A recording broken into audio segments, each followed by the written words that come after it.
நம்ம போன வீடியோவில் டெர்மினல் பற்றின ஒரு பேசிக்கான இன்ட்ரடக்ஷன் பார்த்துருப்போம். இந்த வீடியோ அதனுடைய கண்டினியூஷன். இன்கேஸ் நீங்கள் போன வீடியோ பார்க்கல அப்படின்னா அதனுடைய லிங்க் வந்து டிஸ்கிரிப்ஷன்லேயும் இந்த ஐ பட்டனையும் நான் கொடுத்துருக்கேன். நீங்கள் அதை செக் பண்ணி பார்த்துக்கலாம். நம்ம போன வீடியோவில் டெர்மினல் எப்படி ஓப்பன் பண்ணுறது, கமாண்ட்ஸ் எப்படி எக்ஸிக்யூட் பண்ணுறது அப்படிங்கிற சில பேசிக்கான விஷயங்கள் பார்த்தோம். இந்த வீடியோவில் இன்னும் சில முக்கியமான இன்ஃபர்மேஷன், அதாவது டெர்மினல் நீங்கள் ஒர்க் பண்ண போகிறீங்க அப்படின்னா நீங்கள் கண்டிப்பாக தெரிஞ்சுக்க வேண்டிய இன்னும் சில முக்கியமான இன்ஃபர்மேஷன் எல்லாமே நம்ம பார்க்கலாம். இதில் முதல்ல நம்ம பார்க்க போகிறது கேஸ் சென்சிட்டிவிட்டி. இது ஒன்றும் இல்லைங்க, அப்பர் கேஸ் லோயர் கேஸ் இருக்கு இல்லையா, கேபிட்டல் லெட்டர் ஸ்மால் லெட்டர்னு சொல்லுவோம். அதுதான் case sensitivity. Linux terminal case sensitive அப்படின்னா லோயர் கேஸில் இருக்கிறத நீங்கள் லோயர் கேஸில் தான் என்ட்ரு பண்ணணும். அப்பர் கேஸில் மாற்றி என்ட்ரு பண்ணிங்கன்னா கமாண்ட் ஒர்க் ஆகாது. நான் உங்களுக்கு ஒரு எக்ஸாம்பிள் காட்டுறேன். எக்கோ வெல்கம்னு நம்ம சொல்கிறோம், இது ஒர்க் ஆகுது. இதிலே பார்த்தீங்கன்னா நான் எக்கோக்கு மட்டும் கேப்ஸில் போட்டேன்னு வைங்களேன், எனக்கு வந்து எரர் வரும். இந்த எரர் நீங்கள் படிச்சிங்கன்னா கமாண்ட் எக்கோ நாட் ஃபவுண்ட் அப்படின்னு சொல்லுது. அதே கமாண்ட் தான், பட் கேப்ஸில் கொடுக்கறனால நமக்கு இங்கே ஒர்க் ஆகலை. ஸோ லினக்ஸை பொறுத்த வரைக்கும் எல்லாமே கேஸ் சென்சிட்டிவ். ஃபைல் நேமில் இருந்து எல்லாமே வந்து கேஸ் சென்சிட்டிவ். அதை நீங்கள் வந்து ஞாபகம் வச்சுக்கணும். ஓகே, அடுத்து இப்போ நம்ம இந்த கமாண்ட்ஸ் எல்லாம் என்ட்ரு பண்ணுறோம் இல்லைங்களா. இப்போ எக்கோங்கிறது ஒரு கமாண்ட் என்ட்ரு பண்ணிக்கிறோம். அதே மாதிரி ப்ரீவியஸ் வீடியோவில் நான் கேல் அப்படின்னு ஒரு கமாண்ட் உங்களுக்கு காமிச்சிருப்பேன். நமக்கு கேலண்டர் காட்டும். ஸோ அந்த மாதிரி நமக்கு நிறையா கமாண்ட் இருக்குது. எல்எஸ்னு ஒரு கமாண்ட் இருக்குது, டைரக்டரி லிஸ்ட் பண்ணுறதுக்கு. இந்த கமாண்டெல்லாம் எங்கேருந்து வருது அப்படிங்கிற ஒரு கொஷின் இருக்குது உங்களுக்கு. இந்த கமாண்டில் ஆக்சுவலாக என்ன அப்படின்னு கேட்டிங்கன்னா, இந்த கமாண்ட் எல்லாமே ஒரு எக்ஸிக்யூட்டபிள் ஃபைல் தான். இப்போ நம்ம விண்டோஸில் பார்த்தீங்கன்னா EXE ஃபைல் இருக்கும், .exன்னு சொல்லிட்டு எக்ஸிக்யூட்டபிள் ஃபைல்ஸ். அதே மாதிரி லினக்ஸ்லேயும் நிறையா எக்ஸிக்யூட்டபிள் ஃபைல்ஸ் இருக்குது. ஒவ்வொரு கமாண்டுமே ஆக்சுவலி ஒரு எக்ஸிக்யூட்டபிள் ஃபைல் தான். சரி, ஓகே. இப்போ இந்த கேல் அப்படின்னு ஒரு கமாண்ட் இருக்குது. இது எந்த எக்ஸிக்யூட்டபிள் ஃபைல், இந்த ஃபைல் எங்கேருந்து வருது, இந்த ஆக்சுவலி இந்த கேல்ங்கிற கமாண்ட் இது எங்கேருந்து வருது அப்படின்னு நீங்கள் தெரிஞ்சுக்கணுன்னா, விச் அப்படின்னு போட்டுட்டு WHICH விச் போட்டு எந்த கமாண்ட் வந்து நீங்கள் தெரிஞ்சுக்கணும், அதோடைய பாத்தை நீங்கள் தெரிஞ்சுக்கணும், அந்த கமாண்ட் கொடுக்கலாம். ஸோ இப்போ பார்த்தீங்கன்னா விச் கேல்னு கொடுத்துருக்கேன், எனக்கு ஒரு பாத்திங்க வந்திருக்கு. ஸோ இந்த பாத்தில் இருக்க கேல் அப்படிங்கிற ஃபைல் தான் எக்ஸிக்யூட் ஆகுது. நான் இங்கே கேல்னு எக்ஸிக்யூட் பண்ணும்போது இந்த பாத்தில் இருக்க இந்த ஃபைல் தான் எக்ஸிக்யூட் ஆகுது. சரி, ஓகே. இந்த ஃபைல் அங்கே நிஜமாவே இருக்குமா, நம்ம செக் பண்ணி பார்த்துடலாமா? நான் ஃபைல் எக்ஸ்ப்ளோரர் ஓப்பன் பண்ணுறேன்.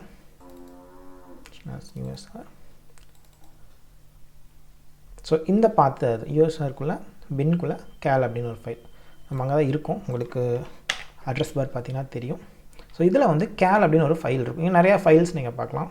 இதில் வந்து நம்ம ஸ்க்ரால் பண்ணி வந்தோன்னா இங்கே கேல் அப்படிங்கிற ஃபைல் வந்து இங்கே இருக்குது, கரெக்டுங்களா? ஸோ இந்த ஃபைலை தான் நம்ம எக்ஸிக்யூட் பண்ணுறோம். இங்கே கமாண்டில் வந்துட்டு CLன்னு ரன் பண்ணும்போது இந்த ஃபைல் தான் கால் ஆகுது. இப்போ இதே மாதிரி இன்னொரு கமாண்ட் நம்ம செக் பண்ணலாமே. விச் எக்கோ அப்படின்னு கொடுக்குறேன்.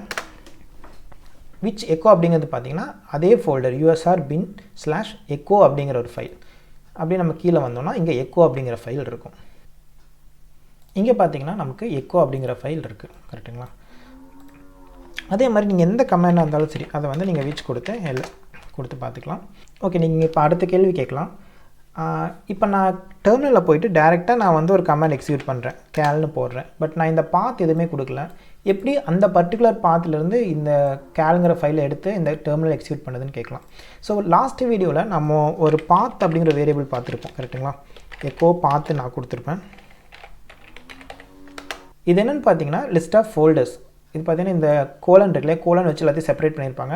ஒவ்வொரு கோலனை நீங்கள் எடுத்துகிட்டு அதற்கு முன்னாடி பின்னாடி இருக்கிறது பார்த்தீங்கன்னா ஒரு ஃபோல்டருடைய பாத்தாக இருக்கும். USR லோக்கல் SPIN இது ஒரு ஃபோல்டர், அதே மாதிரி இது ஒரு ஃபோல்டர். இந்த மாதிரி நிறையா ஃபோல்டருடைய பாத்தில் வந்து நம்ம இங்கே அப்பன் பண்ணி வச்சுருக்கோம். எதுக்காக அப்படின்னா, நீங்கள் டெர்மினலில் போயிட்டு ஏதாவது ஒரு கமாண்ட் எக்ஸிக்யூட் பண்ணும்போது இந்த ஒவ்வொரு ஃபோல்டராக போய் டெர்மினல் செக் பண்ணும், இந்த மாதிரி ஒரு ஃபைல் அங்கே இருக்கா அப்படின்னு சொல்லிட்டு. இருந்துச்சுன்னா அதை எடுத்து எக்ஸிக்யூட் பண்ணிடும். ஸோ இந்த பாத் இருக்குது இல்லைங்களா, USR/bin அப்படிங்கிறது, இந்த பாத் இங்கே இருக்கும், இங்கே இருக்குது USR/bin அப்படின்ட்டு. அது போக இது பார்த்தீங்கன்னா நான் வந்து மேனுவலாக ஆட் பண்ணது. இது வந்து யூசர் டிஃபைன். என்னுடைய ஜாவாவுடைய லொக்கேஷனை வந்து நான் இங்கே போட்டு வச்சுருக்கேன். பிகாஸ் நான் ஜாவான்னு கொடுத்து இங்கே என்ட்ரு பண்ணேன்னா எனக்கு வந்து ஜாவா எக்ஸிக்யூட் ஆகணும் டெர்மினல்லேருந்து. அதுக்காக இந்த பாத் வந்து நான் ஆட் பண்ணணும், அதையும் நான் ஆட் பண்ணியிருக்கேன். ஸோ இப்படி தான் வந்து இங்கே இருக்கிற கமாண்ட்ஸ் எல்லாமே எக்ஸிக்யூட் ஆகுது, ஓகேங்களா? நம்ம ப்ரீவியஸாக எக்ஸிக்யூட் பண்ண கமாண்ட்ஸ்லாம் பார்த்திங்கன்னா ஒரு சில கமாண்ட்ஸ் வந்து டைரெக்டாக கமாண்ட் மட்டும் கொடுத்துருப்போம், ஒரு சிலது வந்து கமாண்ட் ப்ளஸ் ஒரு ஆர்கியூமெண்ட்டும் சேர்த்து கொடுத்துருப்போம். ஃபார் எக்ஸாம்பிள் எக்கோ அப்படிங்கிற ஒரு கமாண்டை வந்து நம்ம டைரெக்டாக கொடுக்காம அது கூட ஒரு எக்ஸ்ட்ரா ஒரு ஆர்கியூமெண்ட் கொடுப்போம், கரெக்டுங்களா? அதாவது இது கமாண்டு, அந்த கமாண்டுக்கான இன்புட் என்ன வந்து அந்த கமாண்டுக்கான இன்புட் அதை கொடுப்போம், அதை எடுத்து அதை ப்ராசஸ் பண்ணுது. சில கமாண்ட்ஸ் வந்து எந்த இன்புட் நம்ம கொடுக்க மாட்டோம். ஃபார் எக்ஸாம்பிள் CAL எடுத்துக்கிட்டிங்கன்னா வெறும் கமாண்டை மட்டும் தான் நான் எக்ஸிக்யூட் பண்ணுறேன். அதுக்கான எந்த இன்புட் நான் கொடுக்கல, எக்ஸ்ட்ரா ஆர்கியூமெண்ட்ஸ் எதுவுமே கொடுக்கல. அதுவுமே வந்து இங்கே எக்ஸிக்யூட் ஆகி ரிசல்ட் வருது. பட் இதே கேல் அப்படிங்கிற கமாண்டுக்கு நம்ம எக்ஸ்ட்ரா ஆர்கியூமெண்ட்டு கொடுக்கலாம். ஃபார் எக்ஸாம்பிள் 2022 இப்படி நான் கொடுத்தேன்னா 2022 கேலண்டர் பிரிண்ட் பண்ணுது. என்னென்னா இது கமாண்ட், இதுக்கப்புறம் நம்ம கொடுக்குறது அந்த கமாண்டுக்கான இன்புட் இல்லை ஆர்கியூமெண்ட்டுன்னு சொல்லலாம். ஸோ லினக்ஸ் கமாண்ட்ஸை பொறுத்த வரைக்கும் மோஸ்ட் ஆஃப் த கமாண்ட்ஸ் வந்து இந்த மாதிரி ஒரு எக்ஸ்ட்ரா ஆர்கியூமெண்ட்டை ரிசீவ் பண்ணுற மாதிரி ஒரு கமாண்ட்ஸாக தான் இருக்கும். நம்மளுடைய நீடுக்கு ஏற்ற மாதிரி நம்ம அந்த ஆர்கியூமெண்ட்ஸை செட் பண்ணணும். இப்போ நம்ம எல்எஸ் கமாண்ட் பார்ப்போமே. எல்எஸ் அப்படிங்கிறது வந்து ஃபைல்ஸை லிஸ்ட் பண்ணுற கமாண்ட். இந்த டைரக்டரியில் என்னென்ன ஃபைல்ஸ் இருக்குது அப்படிங்கிறத லிஸ்ட் பண்ணணும் நம்மளுக்கு. எல்எஸ் கமாண்ட் கூட நம்ம -a அப்படிங்கிற ஒரு ஆப்ஷனை சேர்த்து கொடுக்கலாம். ஸோ -a கொடுத்திங்கன்னா ஹிடன் ஃபைல்ஸ் எல்லாமே காட்டும். நீங்கள் ப்ரீவியஸாக பார்த்தீங்கன்னா இங்கே வந்து விசிபிள் ஃபைல்ஸ் மட்டும் தான் காமிச்சிருக்கும். -a சேர்த்து கொடுக்கும்போது உங்களுக்கு ஹிடன் ஃபைல்ஸ் எல்லாமே காட்டும். லினக்ஸை பொறுத்த வரைக்கும் ஹிடன் ஃபைல்ஸ் எல்லாமே டாட் அப்படிங்கிற ஒரு கேரக்டரோட ஸ்டார்ட் ஆகும். அது எல்லாமே ஹிடன் ஃபைல்ஸ். இதை பற்றி டீட்டெயிலாக நம்ம அப்கமிங் வீடியோஸில் பார்க்கலாம். ஸோ இப்போதைக்கு நம்ம கமாண்ட்ஸுக்கு ஒரு எக்ஸ்ட்ரா ஆர்கியூமெண்ட் இல்லை எக்ஸ்ட்ரா ஆப்ஷன் கொடுக்கலாம் அப்படிங்கிறத நீங்கள் நோட் பண்ணிக்கோங்க. ஒரு கமாண்ட் எக்ஸிக்யூட் பண்ணும்போது கமாண்டை மட்டும் இல்லாமல் அந்த கமாண்ட் கூட சேர்த்து சில எக்ஸ்ட்ரா ஆப்ஷன்ஸையும் கொடுத்து கமாண்ட் எக்ஸிக்யூட் பண்ணுறதுக்கான ஆப்ஷன் லினக்ஸில் இருக்குது அப்படிங்கிறத மட்டும் நீங்கள் அண்டர்ஸ்டாண்ட் பண்ணிக்கிட்டால் போதும். சரி, ஓகே. எந்தெந்த கமாண்டுக்கு என்னென்ன ஆர்கியூமெண்ட் கொடுக்கணும்னு எனக்கு எப்படி தெரியும்? இப்போ நம்ம ஏதோ ஒரு பொருள் வந்து பர்ச்சேஸ் பண்ணுறோம் அப்படின்னா நமக்கு யூசர் மேனுவல் அப்படின்னு ஒன்று கொடுப்பாங்க. அதே மாதிரி லினக்ஸ்லேயும் வந்து பில்ட்டினாக ஒரு யூசர் மேனுவல் இருக்குது. அதை வந்து மேன் அப்படின்னு சொல்லுவோம். எந்த கமாண்ட் உங்களுக்கு வந்து தெரியல, அதை பற்றி உங்களுக்கு எப்படி எக்ஸிக்யூட் பண்ணணும்னு தெரியல, அது என்ன ஃபார்மேட்டில் வந்து அதுக்கான ஆப்ஷன்ஸ் கொடுக்கணும்னு தெரியல அப்படின்னா நீங்கள் சிம்பிளாக மேன் அப்படின்னு டைப் பண்ணிவிட்டு அடுத்து எந்த கமாண்டுக்கு உங்களுக்கு ஹெல்ப் வேணுமோ அந்த கமாண்டை டைப் பண்ணணும். ஃபார் எக்ஸாம்பிள் இப்போ வந்து கேல் அப்படிங்கிற கமாண்டுக்கான எனக்கு ஹெல்ப் வேணும் அப்படின்னா மேன் ஸ்பேஸ் கேல். மேன் அப்படிங்கிறது மேனுவல், சரிங்களா? இப்படி கொடுக்கும்போது உங்களுக்கு இந்த மேனுவல் பேஜ் ஓப்பன் ஆகும். இந்த மேனுவல் பேஜில் ஃபஸ்ட் இந்த கமாண்டோட நேம் இருக்கும், அதுக்கப்புறம் சினாப்சிஸ் இருக்கும். சினாப்சிஸ்னால் எந்த மாதிரியான அந்த கமாண்ட் எக்ஸிக்யூட் பண்ணலாம் அப்படின்னு ஃபார்மேட் உங்களுக்கு கொடுத்துருப்பாங்க. அடுத்து டிஸ்கிரிப்ஷனில் வந்து அந்த கமாண்டை பற்றின டிஸ்கிரிப்ஷன் இருக்கும். இந்த கமாண்ட் என்ன பண்ணும் அப்படிங்கிற டிஸ்கிரிப்ஷன் இருக்கும். அதுக்கு கீழே என்னென்ன ஆப்ஷன்ஸ் அவைலபிளாக இருக்குது அப்படிங்கிறது இங்கே இருக்கும், சரிங்களா? ஸோ நீங்கள் அதை ஸ்க்ரால் பண்ணி பார்த்தா ஏகப்பட்ட ஆப்ஷன்ஸ் இருக்கும். நீங்கள் இது எல்லாமே யூஸ் பண்ணிக்கலாம். இப்போ இங்கே பார்த்தீங்கன்னா -3 அப்படின்னு ஒரு ஆப்ஷன் இருக்குது, சரிங்களா? இப்போ இதை நம்ம வந்து செக் பண்ணி பார்க்கலாம். ஸோ இதுலேருந்து நீங்கள் வெளியே போகணுன்னா உங்கள் கீபோர்டில் Q அப்படிங்கிற கீ நீங்கள் ப்ரெஸ் பண்ணிங்கன்னா இதுலேருந்து வெளியே வந்துடும், ஓகேங்களா? ஸோ கேல் -3 அப்படின்னு சொல்லிட்டு ஒரு ஆப்ஷன் அங்கே டிஃபைன் பண்ணியிருந்தாங்க இல்லையா? அதை நம்ம எக்ஸிக்யூட் பண்ணி பார்ப்போம். ஓகே, இப்போ -3 அப்படிங்கிற எக்ஸிக்யூட் பண்ணோன்னா நமக்கு கரண்ட் மந்த் கேலண்டர், அது போக ப்ரீவியஸ் மந்த், நெக்ஸ்ட் மந்த் அப்படின்னு 3 கேலண்டர் வருது. மேன் மாதிரி இன்னொரு கமாண்ட் இருக்கும், அதுதான் ஹெல்ப், சரிங்களா? நீங்கள் ஹெல்ப்னு கொடுத்து ஸ்பேஸ் எந்த கமாண்டுக்கான ஹெல்ப் வேணும் அப்படிங்கிறது நீங்கள் ஸ்பெசிஃபை பண்ணலாம். ஃபார் எக்ஸாம்பிள் இப்போ நான் ஹெல்ப் எக்கோன்னு கொடுக்குறேன். இப்படி நான் கொடுத்தாலும் எனக்கு அந்த எக்கோ அப்படிங்கிற கமாண்டை எப்படி யூஸ் பண்ணணும், அதுக்கான அவைலபிள் ஆப்ஷன்ஸ் என்ன அப்படிங்கிற எல்லா டீட்டெயில்ஸுமே இங்கே வந்து வரும், சரிங்களா? நீங்கள் மேன் எக்கோ அப்படின்னு கொடுத்தாலும் உங்களுக்கான இந்த டாக்குமெண்ட் மேனுவல் வரும். அப்படி இல்லை, சில கமாண்டுக்கு வந்துட்டு இந்த மேன் ஒர்க் ஆகாது. ஃபார் எக்ஸாம்பிள் சிடின்னு ஒரு கமாண்ட் இருக்குது. சிடி பார்த்தீங்கன்னா சேஞ்ச் டைரக்டரி, ஒரு டைரக்டரிலேருந்து இன்னொரு டைரக்டரிக்கு நேவிகேட் பண்ணுற கமாண்ட். இப்போ நான் மேன் சிடின்னு கொடுக்குறேன். இங்கே பார்த்தீங்கன்னா நோ மேனுவல் என்ட்ரி ஃபார் சிடின்னு சொல்லுது. ஏன்னா மேனுவலில் சிடி அப்படிங்கிற இந்த கமாண்டுக்கான எந்த ஒரு என்ட்ரியும் கிடையாது, அதுக்கான டிஸ்கிரிப்ஷன்ஸ் எதுவும் இல்லை. இந்த மாதிரி சில கமாண்ட்ஸ் இன்கேஸ் மேனுவல் உங்களுக்கு இல்லை அப்படின்னா நீங்கள் என்ன பண்ணலாம், ஹெல்ப் ஸ்பேஸ் சிடி அப்படின்னு கொடுக்கலாம். இப்போ பார்த்தீங்கன்னா அதுக்கான ஹெல்ப் வந்து உங்களுக்கு டிஸ்பிளே ஆகுது. சிடிங்கிற கமாண்ட் வந்து எப்படி யூஸ் பண்ணணும் அதோட டீட்டெயில்ஸ் எல்லாமே வந்து இங்கே டிஸ்பிளே ஆகுது. சில கமாண்ட்ஸ் வந்து போத் மேனுவல் அண்ட் ஹெல்ப் ரெண்டுலேயுமே இருக்கும்.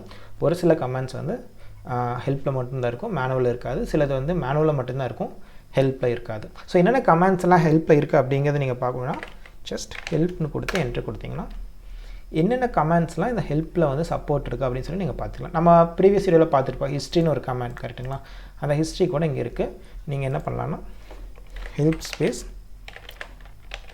ஹிஸ்ட்ரின்னு டைப் பண்ணிங்கன்னா ஹிஸ்ட்ரி அது எப்படியெல்லாம் யூஸ் பண்ணணும், என்னென்ன ஆப்ஷன்ஸ் இருக்குன்னு வந்திருக்கும். நம்ம இந்த ஆப்ஷன் உங்களுக்கு ஞாபகம் இருக்குன்னு நினைக்கிறேன். -C clear the history list by deleting all entries இது நம்ம யூஸ் பண்ணியிருப்போம். அண்ட் -W கூட நம்ம யூஸ் பண்ணியிருப்போம். Right the current history to the history file. இந்த ரெண்டுமே ப்ரீவியஸ் வீடியோவில் நம்ம யூஸ் பண்ணியிருப்போம். நீங்கள் அந்த வீடியோ பார்த்துருந்தீங்கன்னா உங்களுக்கு கண்டிப்பாக இது ஞாபகம் இருக்கும். ஸோ இந்த மாதிரி எந்த கமாண்டாக இருந்தாலும் நீங்கள் இந்த ஹெல்ப் அண்ட் மேனுவல் யூஸ் பண்ணி அந்த கமாண்டை பற்றின எல்லா இன்ஃபர்மேஷனுமே வந்து நீங்கள் தெரிஞ்சுக்கலாம்.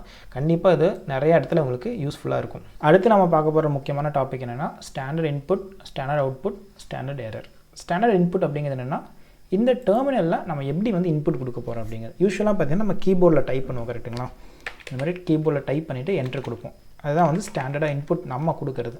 ஸோ இது கீபோர்டு வழியாக மட்டும் தான் இன்புட் கொடுக்க முடியுமானா அப்படி கிடையாது. நம்ம இன்புட் வந்து ஒரு ஃபைலில் இருந்து கூட கொடுக்கலாம். ஆல்ரெடி ஒரு ஃபைலில் நம்ம என்னென்ன கமாண்ட்ஸ் எக்ஸிக்யூட் பண்ணோம் அப்படிங்கிற அந்த ஸ்கிரிப்டை எழுதிட்டு அந்த ஸ்கிரிப்டை கூட இன்புட்டாக கொடுக்கலாம்.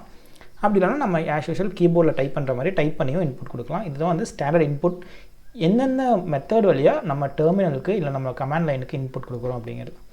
அடுத்து ஸ்டாண்டர்ட் அவுட்புட். ஸ்டாண்டர்ட் அவுட்புட் அப்படிங்கிறது நம்ம கமாண்ட் எக்ஸிக்யூட் பண்ணதுக்கப்புறம் இந்த அவுட்புட் எங்கே போகுது. ஸோ இந்த கேஸில் பார்த்தீங்கன்னா ஜஸ்ட் நமக்கு இந்த டெர்மினலில் டிஸ்பிளே ஆகுது. கரெக்டுங்களா? ஸோ என்னென்ன நம்ம கமாண்ட் எக்ஸிக்யூட் பண்ணாலும் அதனுடைய ரிசல்ட் எல்லாமே டெர்மினலில் டேரெக்டாக டிஸ்பிளே ஆகிடுது. இது ஒரு ஸ்டாண்டர்ட் அவுட்புட். இல்லை எனக்கு டெர்மினலில் டிஸ்பிளே ஆக வேண்டாம், எனக்கு வந்து நான் கமாண்ட் எக்ஸிக்யூட் பண்ணோன்னே வர்ற அவுட்புட் அந்த ரிசல்ட் வந்து ஒரு ஃபைலில் சேவ் ஆகணும், இல்லை ஒரு டேட்டா பேஸில் சேவ் ஆகணும். இந்த மாதிரி நம்ம இதை கான்ஃபிகர் பண்ணிக்கலாம். இது ஒரு output stream. So output stream வந்து எங்கே போகணும் அப்படிங்கிறத நம்ம கான்ஃபிகர் பண்ணிக்கலாம். பை டிஃபால்ட் வந்து டெர்மினலில் அப்படியே டிஸ்பிளே ஆகும். இது போக ஸ்டாண்டர்ட் எரர் ஒன்று இருக்குது. ஸோ ஸ்டாண்டர்ட் அவுட்புட் என்னென்னா சக்ஸஸ்ஃபுல்லாக நம்மளுடைய கமாண்ட் எக்ஸிக்யூட் ஆகிடுச்சுன்னா வர ரிசல்ட் தான் ஸ்டாண்டர்ட் அவுட்புட். ஸ்டாண்டர்ட் எரர் பார்த்திங்கன்னா இன்கேஸ் ஏதாவது ஒரு எரர் இருக்குது, நம்ம கொடுக்குற கமாண்ட் வந்து ஒர்க் ஆகலை இல்லை ஃபெயில் ஆகிடுச்சு அப்படின்னா ஸ்டாண்டர்ட் எரர் வரும். இந்த மாதிரி நம்ம ஒரு தப்பான கமாண்ட் கொடுக்குறோம், இந்த மாதிரி கமாண்ட் இல்லை அப்படிங்கும்போது கமாண்ட் நாட் ஃபவுண்ட் அப்படின்னு சொல்லிட்டு ஒரு எரர் வரும். கீழே சில சஜஷன்ஸ்லாம் வருது. ஸோ இது வந்து ஒரு எக்ஸாம்பிள், ஸ்டாண்டர்ட் எரருக்கு ஒரு எக்ஸாம்பிள். நம்ம ஆல்ரெடி ஒன்று பார்த்தோம், ECH1 சொல்லி கொடுத்தோம். சரி கரெக்டுங்களா? ஸோ இந்த மாதிரி ஒரு கமாண்டும் அவைலபிள் இல்லை. ஸோ கமாண்ட் நாட் ஃபவுண்ட் அப்படின்னு சொல்லி எரர் வருது. அதே மாதிரி இப்போ நம்ம கேல் கொடுத்துட்டு இந்த மாதிரி ஏதோ ஒரு ஸ்ட்ரிங் கொடுக்குறோம். அதுக்கு பார்த்தீங்கன்னா cal not a valid year. கேல்க்கு அப்புறம் ஒரு இயர் கொடுக்கணும், பட் இயர் நம்ம கொடுக்காம சம்திங் எல்ஸ் நம்ம கொடுத்தனால எரர் வருது. ஸோ இதெல்லாமே வந்து ஸ்டாண்டர்ட் எரர். ஸோ இந்த எரரும் பை டிஃபால்ட் டெர்மினலில் டிஸ்பிளே ஆகுது. நம்ம அதை வந்து கான்ஃபிகர் பண்ணிக்கலாம். டெர்மினலில் வரணுமா இல்லை ஒரு ஃபைலுக்கு போய் சேவ் ஆகணுமா என்ன ஏதுங்கிறது நம்ம அதையுமே டிஃபைன் பண்ணிக்கலாம். இந்த எல்லா ஆப்ஷனுமே இருக்குது. இது எல்லாமே டீட்டெயில்டாக அப்கமிங் வீடியோஸில் பார்க்கலாம். இப்போதைக்கு இதை தெரிஞ்சுக்கணும் நம்ம. ஸோ இந்த பார்ட்டில் அவ்வளோதான். ஸோ நம்ம ஒரு பேசிக் அண்டர்ஸ்டாண்டிங் வந்திருக்குன்னு நினைக்கிறேன். அடுத்த வீடியோவில் இந்த ஸ்டாண்டர்ட் அவுட்புட் எப்படி இந்த அவுட்புட் கண்டென்ட்டை எப்படி வந்து ஒரு ஃபைலுக்கு ரீடைரக்ட் பண்ணுறது அப்படிங்கிற எல்லாத்தையும் வந்து நெக்ஸ்ட் வீடியோவில் டீட்டெயில்டாக பார்க்கலாம். தேங்க்ஸ் ஃபார் வாட்சிங்.